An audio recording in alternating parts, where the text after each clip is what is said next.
आखिरी प्रयास।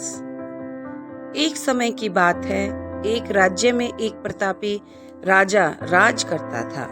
एक दिन उसके दरबार में एक विदेशी आगंतुक आया और उसने राजा को एक सुंदर पत्थर उपहार स्वरूप प्रदान किया। राजा वह पत्थर देख बहुत प्रसन्न हुआ। उसने उस पत्थर से भगवान विष्णु की प्रतिमा का निर्माण कर उसे राज्य के मंदिर में स्थापित करने का निर्णय लिया और प्रतिमा निर्माण का कार्य राज्य के महामंत्री को सौंप दिया। महामंत्री गांव के सर्वश्रेष्ठ मूर्तिकार के पास गया और उसे वह पत्थर देते हुए बोला, महाराज, मंदिर में भगवान विष्णु की प्रतिमा स्थापित करना चाहते हैं। 7 दिवस के भीतर इस पत्थर से भगवान विष्णु की प्रतिमा तैयार कर राजमहल पहुंचा देना। इसके लिए तुम्हें 50 स्वर्ण मुद्राएं दी जाएंगी। 50 स्वर्ण मुद्राओं की बात सुनकर मूर्तिकार खुश हो गया और महामंत्री के जाने के उपरांत प्रतिमा का निर्माण कार्य प्रारंभ करने के उद्देश्य से अपने औजार निकाल लिए। अपने औजार में से उसने एक हथौड़ा लिया और पत्थर तोड़ने के लिए उस पर हथौड़े से वार करने लगा, किंतु पत्थर जस का तस रहा। मूर्तिकार ने हथौड़े कि कई बार पत्थर पर किए, किंतु पत्थर नहीं टूटा। 50 बार प्रयास करने के उपरांत मूर्तिकार ने अंतिम बार प्रयास करने के उद्देश्य से हथौड़ा उठाया, किंतु यह सोचकर हथौड़े पर प्रहार करने के पूर्व ही उसने हाथ खींच लिया कि जब 50 बार वार करने से पत्थर नहीं टूटा तो अब क्या टूटेगा।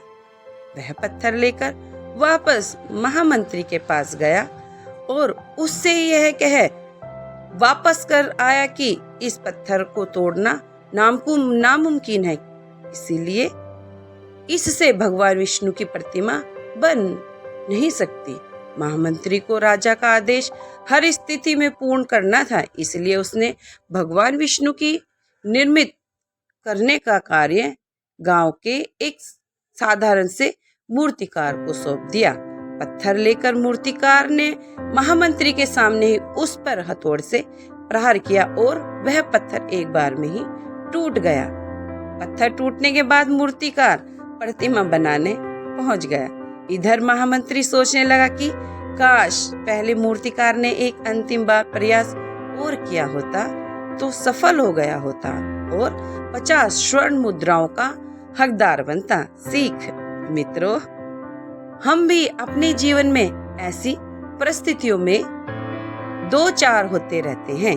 कई बार किसी कार्य को करने के पूर्व या किसी समस्या के सामने आने पर उसका निराकरण करने के पूर्व ही हमारा आत्मविश्वास डगमगा जाता है और हम प्रयास किए बिना ही हार मान लेते हैं। कई बार हम 1-2 प्रयास में असफलता मिलने पर आगे प्रयास करना छोड़ देते हैं, जबकि हो सकता है कि कुछ प्रयास और करने पर कार्य पूर्ण हो जाता या समस्या का समाधान हो जाता। यदि जीवन में सफलता प्राप्त करनी है तो बार बार असफल होने पर भी तब तक प्रयास करना नहीं छोड़ना चाहिए जब तक सफलता नहीं मिल जाती। क्या पता जिस प्रयास को करने के पूर्व हम हाथ खींच ले वही हमारा अंतिम प्रयास हो और इससे हमें कामयाबी प्राप्त हो।